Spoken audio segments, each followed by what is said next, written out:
Que faire des mômes? Que faire des mômes? Que faire des mômes? Que faire des mômes? Que faire des mômes? Que faire des mômes? Que faire des mômes?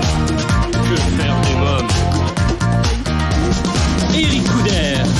Bonjour à tous, bienvenue pour Que faire des mômes, votre podcast 100% famille, c'est Eric Couder. Pour ceux qui nous écoutent pour la première fois, le podcast Que faire des mômes, c'est 3 rendez-vous par semaine, les lundis, mercredis et vendredis, dans un format court que je vous propose de découvrir sans plus attendre. Dans l'épisode d'aujourd'hui, il est question de 5 histoires burlesques à découvrir dès 3 ans au cinéma.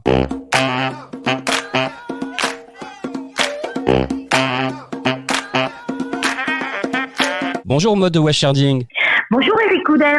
Alors, vous êtes gérante des films du Whippet et si je vous reçois aujourd'hui, c'est pour parler du film Les Mésaventures de Joey, 5 histoires burlesques à découvrir dès 3 ans au cinéma le 29 septembre. Alors, Joey est un enfant à la curiosité et l'imagination débordante, toujours prêt à faire des expériences. Il entraîne avec lui ses amis dans ces aventures exaltantes dans lesquelles le rire mais aussi les catastrophes ne sont jamais loin. Hein. C'est ça, c'est tout à fait ça. Et c'est un petit personnage qu'on est très fiers de montrer aux enfants et surtout sur grand écran à partir du 29 septembre. Ce programme est à découvrir pour les tout petits dès 3 ans. Ah oui. Alors je rappelle que c'est 5 histoires effectivement d'une durée de 40 minutes et sans parole bien sûr. Et il sera à découvrir dans les salles de cinéma, dans une 40aine de salles et 4 salles de cinéma à Paris. Très bien. Alors, chère Maud, je vous propose d'écouter un extrait du film Les Mésaventures de Joey.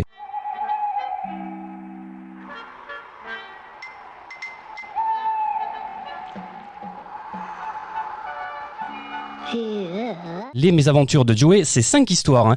Joey veut jouer avec ou sans jouer, Joey à la pêche, Joey et la maison hantée, Joey au zoo et Joey et les extraterrestres. Hein. Oui, tout à fait. Alors, ce n'est pas une production récente puisque les courts-métrages ont été réalisés entre 1980 et fin des années 90 et c'est des petites pépites qui ont eu un succès en Slovaquie à l'époque et qui n'ont jamais été découvertes en France. Donc, c'était l'occasion de les remettre sur le devant de l'écran et de faire découvrir ces petites pépites aux enfants et surtout sur grand écran. Alors, vous proposez de découvrir en famille ce programme burlesque de 5 histoires sans parole et de 40 minutes, vous me le disiez tout à l'heure, réalisé par Vladimir Pikalik, animateur, réalisateur et dialoguiste. Alors, quelques mots sur ses réalisations. Alors, le réalisateur, déjà, c'est un réalisateur qui est décédé puisqu'il est né dans les années 20 et il est décédé en 2000. C'est quelqu'un qui a beaucoup participé justement à ce studio d'animation puisqu'il est arrivé dans ce studio fin des années 70, après-guerre, et il a été, je dirais, le pionnier de ces studios en réalisant pas mal de courts-métrages.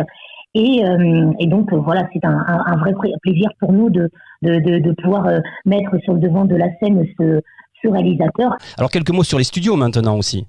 Alors les studios, oui, comme je le disais, c'est une histoire dans l'histoire, tout simplement parce que je dirais que ces studios, puisque c'était à l'époque la République tchèque, on sait que la République tchèque c'était le berceau de l'animation dans les années 50. C'est là qu'est née l'animation. Et du coup, ce studio a commencé à produire fin des années 50. Alors au début, ils étaient je crois que c'était à peu près 3 films par an. Et puis petit à petit, c'est devenu de la folie. Alors ce studio qu'on nommait aussi Coliba, et ils sont arrivés à créer plus de 300 longs-métrages et plus de 7 courts-métrages d'animation. Donc c'est complètement quelque chose d'insensé. Alors l'histoire dans l'histoire, comme je le disais, ce qui est fou, c'est que ce studio a duré pendant de nombreuses années. Et puis c'était un studio d'État au départ. Et puis après la chute du rideau de fer en 1989, la production a été stoppée et a été privatisée. Et pire que ça, le studio a brûlé. Ah oui. Donc en fait, il y a plein de courts-métrages et de films qui ont disparu.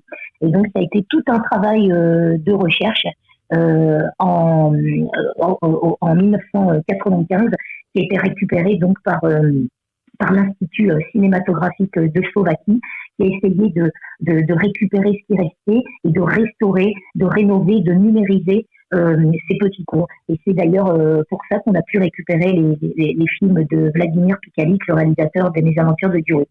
Les Mésaventures de Joey, alors c'est une petite pépite en stop motion. Alors qu'est-ce que c'est le stop motion? Alors le stop motion, bien sûr, ce sont des marionnettes. C'est ce qu'on appelle l'animation image par image. C'est une animation qui est très chère au film du Whippet parce que toute notre ligne éditoriale, je dirais, est basée au film du Whippet sur la technique d'animation. Oui. Alors tantôt le stop motion, c'est-à-dire les marionnettes, c'est-à-dire le cinéma d'animation en volume, image par image. Tantôt le dessin traditionnel.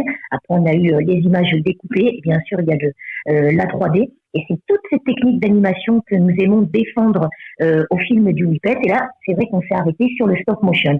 Et d'ailleurs, un dossier pédagogique va être mis à disposition des salles de cinéma, en tout cas des intervenants, des animateurs de ciné-goûter ou d'autres pour d'autres ateliers, où justement ce dossier pédagogique s'appuie sur la technique d'animation, le stop motion, avec un intervenant qui pourra animer, une séance ou un atelier pour expliquer aux enfants comment on crée un film d'animation, et l'enfant pourra réaliser, alors à son niveau bien sûr, un petit film d'animation. En tout cas là on peut aller voir donc au cinéma le 29 septembre les Mésaventures de Joey à partir de 3 ans.